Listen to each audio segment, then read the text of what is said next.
everyone, welcome to my YouTube channel UK Iron Life with Maya 05 में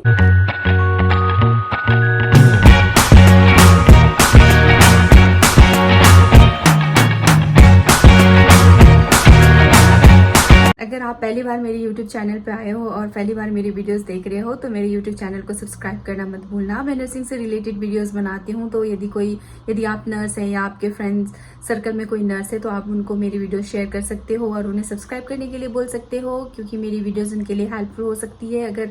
अगर उनका dream है कि वो UK आए और UK में एज अ रजिस्टर्ड नर्स काम कर, तो प्लीज़ उनके साथ मेरी वीडियो शेयर करना।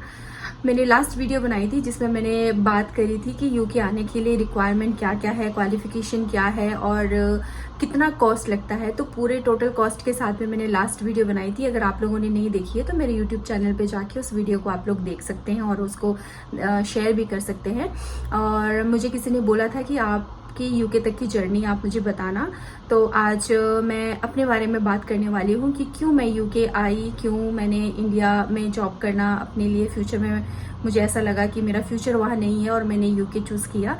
So without further edu let's start the video. मैंने नर्सिंग 2018 में पास आउट किया था। मैंने GNM किया है और मैंने नर्सिंग MP से की है। MP में 2018 में नर्सिंग करने के बाद मैंने वहीं पे 2.5 साल काम किया और मेरी जो सबसे पहली जो सैलरी थी, मेरा जो टोटल CTC था वो 14,000 था। और जो मुझे कट पिट के जैसे PF कट के और बाकी जो भी चीज़ें कट पिट के जो हाथ में आती थी वो मेरी 11,000 और सम टाइम 10,500 रुपीज़ मेरे अकाउंट में आता था। तो 10,500 और 11,000, तो आप सोच सकते हो कि उस वक्त क्या ही आता था और अभी क्या आता है। तो ज़्यादा डिफरेंस नहीं है, 5-6 साल की पहले की बात है। मैंने वहाँ पे 2.5 साल काम किया। 2.5 साल काम करने के बाद भी मैंने अपने सेविंग में से सिर्फ एक लैपटॉप खरीदा था जो अभी मेरे पास है यहाँ पे। उसके अलावा मेरे पास ज़्यादा सेविंग नहीं था, क्योंकि इतनी सैलरी से भाई इतना ही आ सकता था, उतना ही किया। मैंने देखा कि इतना मेहनत करके नर्सिंग करी है, नर्सिंग करने के लिए जी जान लगा दी है, इतना फीस पे किया है, इतना स्ट्रगल किया है और फिर भी 2.5 साल में उतना भी अभी नहीं कमा पाए हैं जितना कि नर्सिंग की फीस देने में लगाई है। सो ये चीज़ मुझे बार बार खाती थी अंदर से ही। तो किसी ने मुझे सजेस्ट किया कि आप MP छोड़ के दिल्ली आ जाओ, दिल्ली में सैलरी ज़्यादा है और वहाँ पे और भी ज़्यादा स्कोप है। तो फिर मैंने MP छोड़ के मैं दिल्ली आई।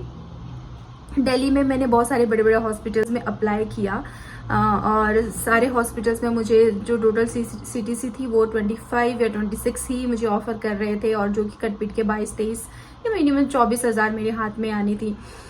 तो फिर मेरे पास कोई ऑप्शन नहीं था, क्योंकि इससे बेस्ट ऑफर मेरे पास था नहीं था। तो मैंने दिल्ली के एक काफ़ी नॉन हॉस्पिटल में मैंने 1.5 साल 2 साल वहाँ पे काम किया। मैंने देखा कि वहाँ पे दिल्ली में जब आप काम कर रहे हो या फिर इंडिया में कहीं पे भी आप काम कर रहे हो ना, तो एक तो आपकी सैलरी बिल्कुल नहीं है और दूसरी बात है कि वर्क प्रेशर इतना ज़्यादा है। आप नर्स हो, आप काम कर लोगे, आप जितना भी काम कर लोगे, आपकी मेहनत के अकॉर्डिंग अगर आपको सैलरी नहीं मिल रही है, आपको अप्रिशिएशन नहीं मिल रहा है, आपके काम को कोई वैल्यू नहीं दे रहा है, तो आप मेंटली स्ट्रेस हो जाते हो और आपको काम करने का मन नहीं करता है। लेकिन अगर आप ये चीज़ें आपको कोई देख नहीं रहा है, वैल्यू नहीं दे रहा है, तो आप बहुत डिप्रेस्ड हो जाते हो। और मैंने देखा कि प्राइवेट सेक्टर्स में जब हम जॉब करते हैं तो सैलरी नहीं है, वर्क प्रेशर बहुत ज़्यादा है, पर्सनल लाइफ नहीं है, कोई भी कभी भी ड्यूटी बुला रहे हैं, कभी भी ऑफ दे रहे हैं।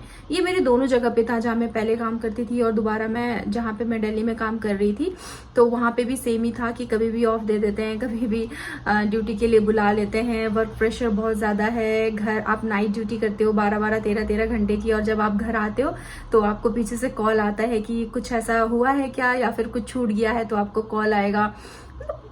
मतलब आप अपना जितना भी बेस्ट दोगे, आपको अप्रिशिएट करने वाले बहुत कम लोग हैं वहाँ पे।